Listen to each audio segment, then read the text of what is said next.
Join film दिल से में मैं आपसे उन लोगों की कहानियां शेयर करता हूं जिन्होंने ऑर्डिनरी से एक्स्ट्रा ऑर्डिनरी बनने का सफर तय किया। वो कभी आप ही के जैसे थे, लेकिन आज आप उनके जैसा बनना चाहते हैं। आप सोच भी सकते हैं एक ऐसी लड़की के बारे में जो कि बहुत ही छोटे शहर से आती है, जिसको हिंदी अच्छे से नहीं आती, उसका एक्सेंट खराब है, बोलचाल खराब है, उसको कोई जानता नहीं है मुंबई में, उसको इंग्लिश भी अच्छी तरह से बोलना नहीं आता है। उसको शुरुआत में कई नामी और बड़े प्रोडक्शन हाउस कह देते हैं कि उसके अंदर टैलेंट ही नहीं है। इतने के बाद भी वो एक ऐसी एक्ट्रेस बनती है जिसकी फिल्म में 100 करोड़ का आंकड़ा पार करती है। और इतना ही नहीं, उसने 3 बार नेशनल अवार्ड भी जीते।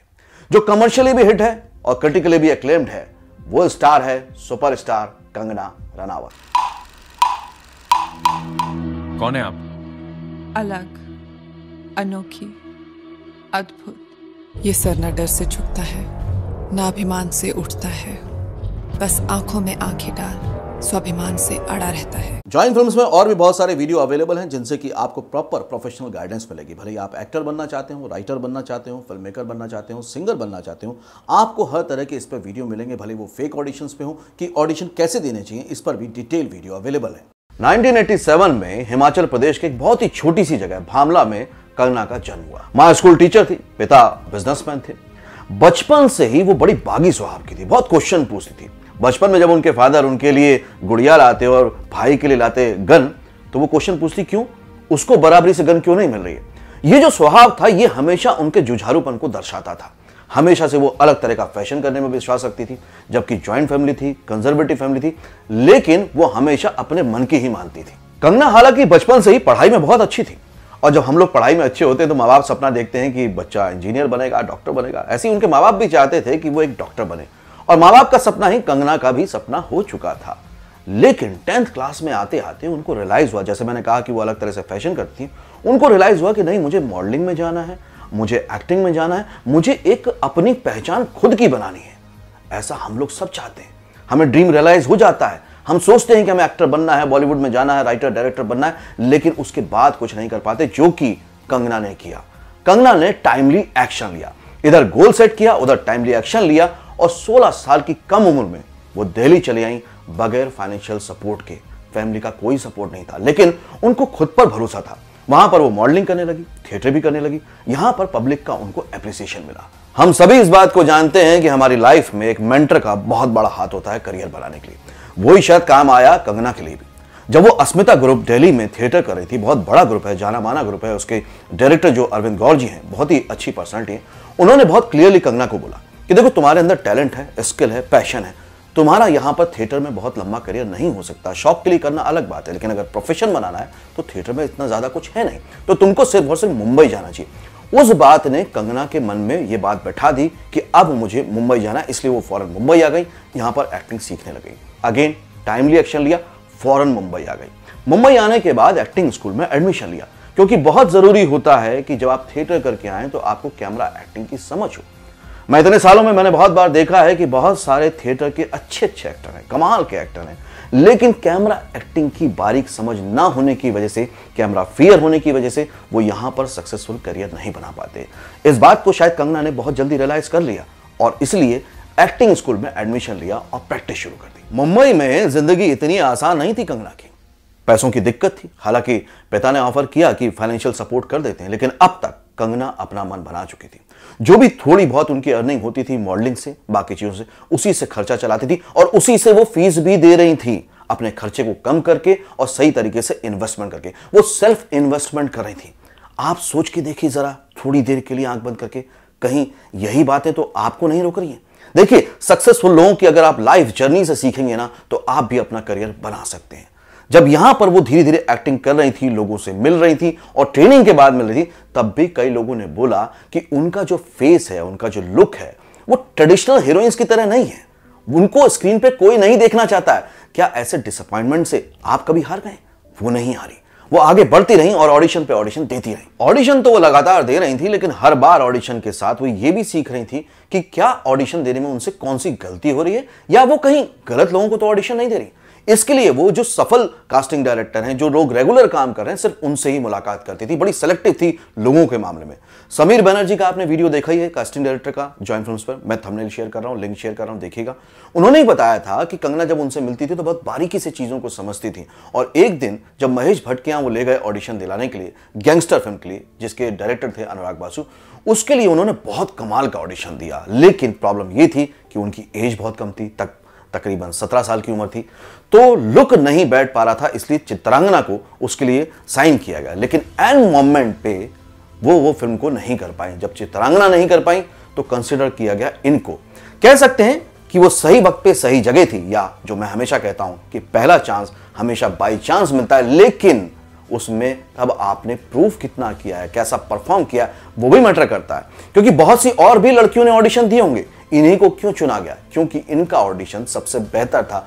लुक को फिर डायरेक्टर थोड़ा सा मेंटेन कर लेता है अगर उसको परफॉर्मेंस अच्छी लग जाए, और उन्होंने प्रूफ भी किया। फिल्म इतनी बड़ी हिट हुई और पहली ही फिल्म से कंगना ने सबके दिलों में अपनी पहचान बना ली। आज मुझे किसी और के साथ देख के तुम्हें जलन हो रही है, तब कहां थी तू जब मैं अपने सब कुछ छोड़ के तुम्हारे साथ घर बसाना चाहती थी? फिल्म गैंगस्टर हिट भी हुई और उसके लिए उनको बेस्ट डेब्यू के बहुत सारे अवार्ड्स भी मिले। लेकिन जब पहली फिल्म हिट हो जाती है तो बहुत सारे लोग अपने आप को स्टार, सुपरस्टार समझने लगते हैं, एटीट्यूड आ जाता है, और उसके बाद उनका अप्रोच का तरीका बदल जाता है, या तो फिर वो चाहते हैं कि अब उनको इसी के तरह की फिल्में मिलती रहे। लेकिन कंगना ने ऐसा बिल्कुल नहीं किया। उतार चढ़ाव वाला रास्ता था उसके बाद भी, क्योंकि उनको जो भी फिल्में मिल रही थी उसमें उस तरह के रोल नहीं थे जैसे वो चाहती थी। छोटे छोटे रोल मिल रहे थे, जैसे कि आपको याद होगा लाइफ इन ए मेट्रो, बहुत छोटा सा रोल था। उसके बाद फूल हमें आई, जो कि बहुत ज्यादा चली नहीं फिल्म। उसके बाद एक फिल्म आई उनकी फैशन में तो उनका रोल बहुत छोटा था, लेकिन उसके लिए भी उनको नेशनल अवार्ड मिला। अगेन आप देखेंगे कि उन्होंने निरंतर अपनी परफॉर्मेंस को सुधार करती गई और लोगों के दिलों में अपनी जगह बनाती गई, क्योंकि बने रहना भी बहुत जरूरी होता है। इस बॉलीवुड के बारे में, जिसके बारे में कहा जाता है कि हीरोइंस यहां पर सिर्फ शोपीस होती हैं, सॉन्ग्स में यूटिलाइज होती हैं, इसके अलावा उनके पास एक्टिंग दिखाने का कोई मौका नहीं होता, उसी बॉलीवुड में कंगना ने काफी साल बाद एक ऐसा रोल किया जिससे कि उनकी पहचान बनी, और वो फिल्म थी तनु वेड्स मनु, जिस फिल्म से किसी को कोई उम्मीद नहीं थी, लेकिन कंगना ने उसी शिद्दत के साथ काम किया और फिल्म बहुत बड़ी हिट हो गई। बहुत लोगों ने उनको एक अलग तरह के रोल में देखा था। इससे पहले बड़े साइको वाले और गैंगस्टर वाले या एक डार्क शेड वाले रोल करती थी, लेकिन इसमें एक अलग तरह का रूप देखने को मिला। उसके बाद फिर अगेन अलग अलग तरह के रोल करने की ख्वाहिश, लेकिन कुछ मिल नहीं रहा था। फिर उतार चढ़ाव चालू हुआ और उसके बाद लोगों ने उनको एक नए रूप में देखा फिल्म क्रिश 3 में। तुमने उसे चीट करके बहुत बड़ी गलती कर दी। He can't stand traitors. एक नेगेटिव कैरेक्टर जिसमें एक ही कॉस्ट्यूम है, लेकिन उस कैरेक्टर में भी उन्होंने अपनी पहचान बना ही ली।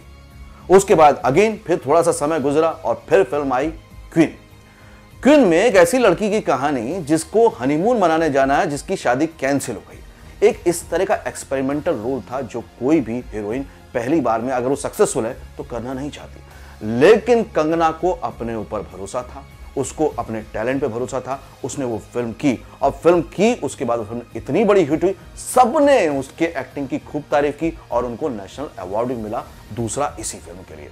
उसके बाद फिर कुछ फिल्में आई, क्योंकि लोग क्या होता है जो फिल्म इंडस्ट्री में होते हैं, कई बार जब आपकी इमेज अच्छी बन जाती है, सक्सेसफुल हो जाते हैं, तो वो लोग ना रिपीट करने लगते हैं। आपको यहां पर चुनना पड़ता है, बच बच के चलना पड़ता है। उसके बाद फिल्म आई फिर से तनु वेड्स मनु 2, जिसमें उन्होंने डबल रोल करा। और आप तो जानते ही हैं कि कहा जाता है कि वही सुपरस्टार होता है जो डबल रोल करता है, तो यहां पर कंगना ने वो काम भी कर दिखाया, डबल रोल में भी अपनी छाप छोड़ दी। अवस्थी जी, आपने तो कहा था मेरी तरह लगती है। रिबॉक नहीं तो रिबूक ही सही। आज जिस स्टार सुपरस्टार कंगना रनावत को हम जानते हैं, हम उसकी सक्सेस को देखते हैं, लेकिन अगर पीछे मुड़ के देखें तो 10 साल लग गए ये सब करने में, ये सब बनाने में, ये पहचान और ये नाम बनाने में। तो आपको ये समझना होगा कि एक एक्टर के लिए, जो मैं हमेशा कहता हूं, सिर्फ पैशन से काम नहीं चलेगा, पेशेंस भी चाहिए। ये दोनों पी बहुत ही यूजफुल हैं अगर आपको एक्टिंग में करियर बनाना है।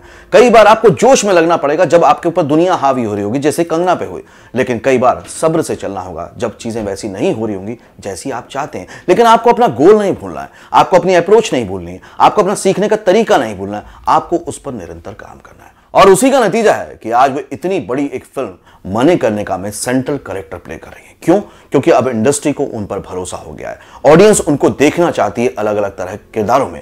तो आप ये देखिए, जब आप इतना समय गुजारते हैं, लोगों से मिलते जुलते चलते हैं, अपना अप्रोच रखते हैं, तो आपको इस तरह के पीरियडिक ड्रामा के रोल भी ऑफर होने लगते हैं, हिस्टोरिकल रोल भी ऑफर होने लगते हैं, क्योंकि बड़ी जिम्मेदारी का काम है ये, इतना आसान नहीं है इनको निभाना। क्योंकि एज एन एक्टर आप उनको विजुलाइज नहीं कर सकते, देख नहीं सकते, क्योंकि आपके आसपास वो किरदार नहीं है, तो आप ऑब्जर्व कहां से करेंगे। एक्टिंग के साथ ही साथ इस फिल्म में उन्होंने डायरेक्शन भी किया है, और ये क्यों हो पाया? वो इसलिए हो पाया कि अब इंडस्ट्री को उनकी स्किल्स पे भरोसा हो गया है। इन 10 सालों में उन्होंने बहुत क्रिएटिव उनका आर्ट देखा होगा, समझा होगा, उनका विजन समझा होगा, तभी तो इतनी बड़ी जिम्मेदारी इस फिल्म की, हिस्टोरिकल फिल्म की जिम्मेदारी उनको दे दी। मैं यही जानता हूं और यही बात आपको समझाना चाहता हूं कि अगर आपको बॉलीवुड में करियर बनाना है तो बेकार की बातों में, बेकार के एक्सक्यूज में मत उलझिए कि मैं गर्ल हूं, छोटे शहर से हूं, मैं नहीं आ सकती। कंगना का करियर ग्राफ उठा के देख लीजिए, इस वीडियो को बार बार देखिए, आपके अंदर एक हिम्मत आएगी, एक जोश आएगा। आप सोचते हैं कि आपको फाइनेंशियल सपोर्ट नहीं मिलता पेरेंट्स का, क्या कंगना को मिला था? उसके बाद भी प्रूव किया। इंडस्ट्री आपको हाथों हाथ नहीं लेगी, कंगना को भी नहीं लिया था। एक सक्सेस के बाद दूसरी सक्सेस तक पहुंचने में एक समय लगेगा, आपको सब्र से चलना पड़ेगा। मुझे उम्मीद है कि दिल से की सीरीज से आपके अंदर वो जज्बा जागेगा जिससे कि आप अपना एक बेहतरीन करियर प्लान कर सकें और एक सक्सेसफुल एक्टर बने, एक सक्सेसफुल बॉलीवुड प्रोफेशनल बने। और बॉलीवुड में करियर बनाना इतना आसान नहीं है, बहुत मुश्किल है। आपको निरंतर चलना होगा, सीखते रहना होगा, तभी आप यहां पर जमे रह सकते हैं। देखिए, आपका जो सबसे बड़ा दुश्मन है ना, वो है आपके अंदर का खुद का डर, और इस डर को आप जीत के ही दूर कर सकते हैं, और इसका कोई दूसरा इलाज नहीं है। वो मैं कहता हूं ना कि या तो जान लगा दो या जाने दो।